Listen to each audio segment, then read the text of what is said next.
आज आपण बनवणार आहोत अतिशय चविष्ट आणि झटपट शेवभाजी. घरात काही भाजीला नसेल तर ही रेसिपी परफेक्ट आहे. ढाबा स्टाईल शेवभाजी घरच्या घरी. अगदी 10 मिनिटात तयार होते ही रेसिपी. करायला एकदम सोपी आणि साधी. शेवभाजीसाठी आपण इथे 250 ग्रॅम शेव घेतले आहे. 2 कांदे बारीक चिरलेले, 1 टोमॅटो तेही बारीक चिरलेलं, कोथिंबीर आणि आलं लसूण घेतलेलं आहे. मिक्सर जारमध्ये आलं आणि लसूणची पेस्ट तयार करून घेऊयात.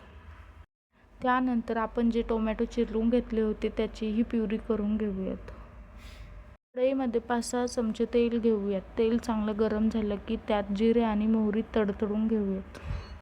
जिरा आणि मोहरी तडतडलं की त्यात तेजपत्ता आणि आपण बारीक चिरून घेतलेला कांदा टाकून घेऊयात. कांदा छान लालसर होईपर्यंत भाजून घेऊयात. कांद्याला छान हलका ब्राऊन कलर येईपर्यंत परतून घेऊयात. कांदा लालसर झाला की त्यात आपण आलं लसूण पेस्ट टाकूयात.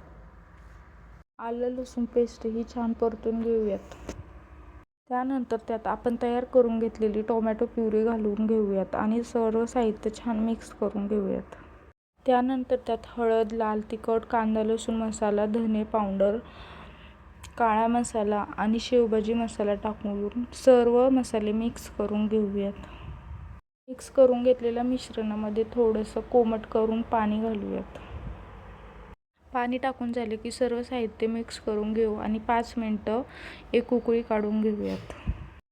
तयार मसाल्यावरती 5 मिनिटे झाकण ठेवून मंद आचेवरती उकळून घेऊयात, जेणेकरून भाजीला तरी देखील छान येते आणि जो कांदा आहे तो भाजीमध्ये पूर्णपणे मिक्स होऊन जातो. 5 मिनिटांमध्ये आपण पाहू शकतो मसाल्याला पूर्ण तेल सुटले आहे आणि सर्व साहित्य एकजीव झाले आहे. त्यानंतर त्यात 1.5 ग्लास गरम करून घेतलेले पाणी घालून घेऊयात आणि सर्व मिक्स करून घेऊयात. 1 चमचा मीठ टाकून घेऊयात आणि 5 मिनिटं भाजी उकळून घेऊयात. भाजी उकळली की त्यात आपण शेव टाकून घेऊयात. भाजी उकळल्यानंतर शेव ही शेवटीच घालायची आणि शेव टाकल्यानंतर हलक्या हाताने भाजी मिक्स करून घेऊयात. शेव टाकल्यानंतर 2 ते 3 मिनिटं भाजी शिजवून घेऊयात. भाजी शिजल्यानंतर वरनं शेवभाजी मसाला आणि थोडीशी कोथिंबीर टाकून घेऊयात. मसाला आणि कोथिंबीर टाकल्यानंतर परत एकदा भाजी मिक्स करून घेऊयात. तर तयार आहे आपली झटपट आणि चमचमीत अशी शेवभाजी. अगदी कमी साहित्यामध्ये आणि कमी वेळेत तयार होणारी रेसिपी म्हणजे शेवभाजी. ढाबा स्टाईल शेवभाजी घरच्या घरी. तुम्हीही नक्की ट्राय करा ही रेसिपी. करायला एकदम सोपी आणि साधी. गरमागरम शेवभाजी तुम्ही पोळी भाकरी कशासोबतही